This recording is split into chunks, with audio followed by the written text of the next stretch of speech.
আমাদের ত্রিপুরার বিষয়ে ওনারা খুব খুশি আমাদের পারফরমেন্স দেখে। তো যে কারণে যে ম্যাডাম যে ইনি এসেছিলেন নীতি আয়োগের মেম্বার, তো উনি এসে বললেন যে আমরা কয়েকটা বিষয়ে আপনাদেরকে যে টেকনিক্যাল সাপোর্ট, আমরা যে টিআইএফটি বানিয়েছি এটাকে কিভাবে এই টিআইএফটির মাধ্যমে কি কি টেকনিক্যাল সাপোর্ট দেওয়া যায়, বিশেষ করে ট্যুরিজমের উপরে, আইটির উপরে, আপনার পর্যটনের উপরে, এরকম কয়েকটা বিষয়ে বলছে স্পেসিফিক, ইভেন স্পোর্টসের বিষয়ে উনি বলেছেন এইগুলোর উপরে উনি টেকনিক্যাল সাপোর্ট বা আদার্স ওয়াইজ যে সাপোর্ট দেওয়ার সেগুলো দেবেন। এবং খুব ভালো কথাবার্তা হয়েছে। আপনারা জানেন যে নীতি আয়োগ অলরেডি আমাদের ফ্রন্ট রানার স্টেট হিসাবে অলরেডি ওনারা ঘোষণা দিয়েছেন।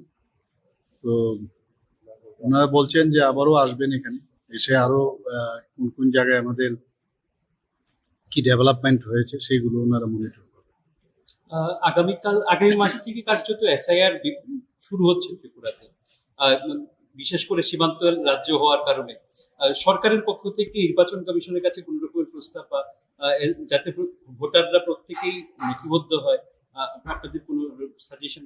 না, এগুলো তো আমরা বলেই দিয়েছি। এসআইআর এর তো আমার আপনারা সবাই জানেন যে অলরেডি আমি একটা বক্তব্য আমি এক জায়গায় দিয়েছি। তো সবাই এসআইআরটা একটা সবসময় এটা হয়ে থাকে, তো সবাই যেন এটার সাথে যা যা যে ফর্ম আছে ফর্মটা প্রপারলি ফিল আপ করে, এবং খুব সহজ সরল, এইরকম কিছু না। তো এগুলো ফিল আপ করলে আমাদের, কারণ এই যে পপুলেশনের উপর ভিত্তি করে আগামী দিনের যে বাজেট, কোন কোন জায়গায় আমাদের কাদের জন্য বাজেট করবে, তো সেন্ট্রাল গভর্নমেন্ট তো এই কারণেই করে। এবং আমাদের ত্রিপুরাতেও অফিসাররা অলরেডি অনেকটা কাজ এগিয়ে রেখেছে। তো এসআইআর এর জন্য আমি এটাই বলবো সমস্ত ত্রিপুরাবাসীকে, সবাই যেন এটা পার্টিসিপেট করে এবং সঠিক তথ্য যেন দেয়। এই বিষয়টা কিভাবে? সেই কারণেই তো আজকে ওনাদেরকে আমি বললাম যে আপনারা সেই দিক দিয়ে আগে যেরকম একটা অবস্থা ছিল, এখন কিন্তু আমাদের ত্রিপুরা সরকার কোনো জায়গায় রাজনৈতিক ভাবে কোনো জায়গায় কিন্তু আমরা হস্তক্ষেপ করি না, যে আপনারা সেই জায়গায় ফ্রি ওয়েতে কাজ করতে পারবেন।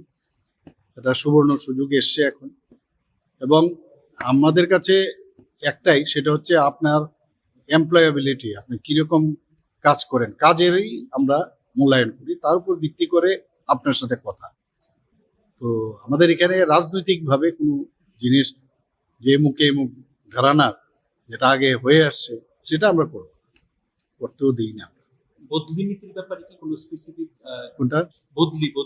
বদলি নীতি আমরা চেষ্টা করছি, এটার প্রস এন্ড কন দুটোই দেখছি আমরা, কারণ আগামী দিনে আমরা করব। অলরেডি কয়েকটা ডিপার্টমেন্টে তো অলরেডি সেই বদলি নীতি ওরা বানিয়েছে, তো এটা নিয়ে আমাদের মধ্যে কথাবার্তা চলছে।